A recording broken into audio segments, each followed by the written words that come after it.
ওরে বাপরে, এইখানে আবার বেড়া দিয়ে রাখছে কেডা? এটা ওঠেনি।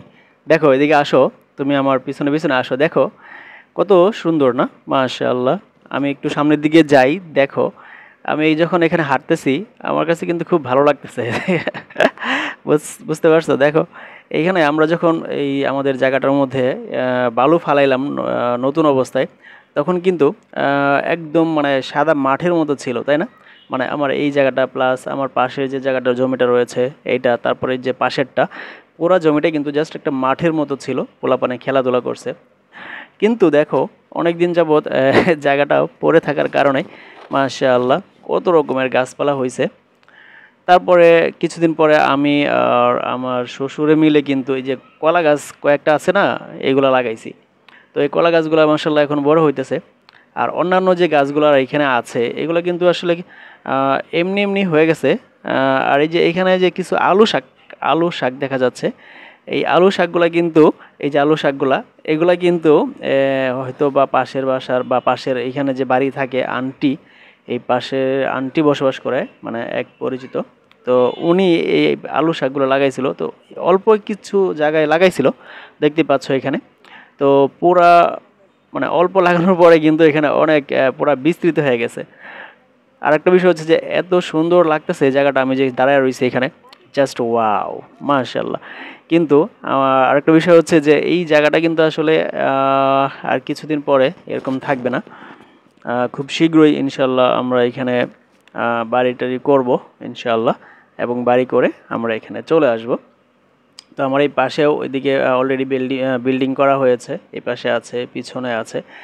আর আমি যে এখানে হাঁটতেছি এই জায়গাটার মানে আমার দুই পাশের যে ফ্লোরটা রয়েছে, ওনারা কিছু গাছ লাগাইছে, কলা গাছ। আর জাস্ট কলা গাছ লাগাইছে, আর বাকি গাছগুলো যে দেখতে পাচ্ছ যে ছোট ছোট যে গাছগুলা, এই গাছগুলা কিন্তু অটোমেটিক্যালি হয়েছে আলহামদুলিল্লাহ। মানে আল্লাহর রহমত, পৃথিবীতে যদি মানুষ গাছ না কাটতো তাহলে কিন্তু সবুজ শ্যামলে ভরে যেত। খোলামেলা যে জায়গাগুলো রয়েছে এগুলোতে যদি মানে গাছ মানে লাগানোর দরকার নাই তোমাদের, তোমরা যদি জাস্ট গাছ না কাটো তাহলেই কিন্তু গাছ আল্লাহ তাআলার রহমতে বাড়তে থাকবে, জন্ম হতে থাকবে, আল্লাহ তাআলার কুদরতিভাবে সেটা কিন্তু হয়ে যায়। কিন্তু আমরা করতেছি কি, গাছগুলো কেটে তোমরা গাছগুলো কেটে সারা বাংলাদেশটাকে একদম আমরা নষ্ট করে ফেলতেছি। গাছগুলো কেটে দিন দিন গাছগুলো হারিয়ে যাচ্ছে, যার কারণে অক্সিজেনের স্বল্পতা হয়ে যাচ্ছে।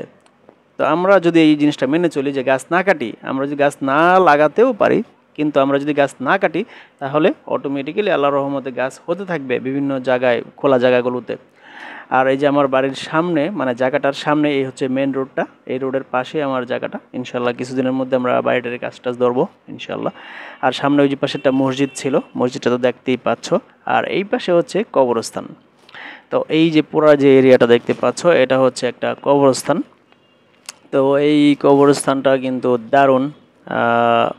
মানে আল্লাহ তাআলা আমাদেরকে দুনিয়াতে পাঠাইছে, আবার আমাদেরকে চলে যেতে হবে।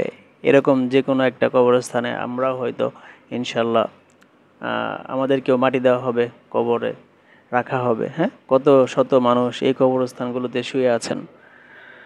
আল্লাহ তাআলা সকলকে জান্নাতুল ফেরদৌস নসিব করুন।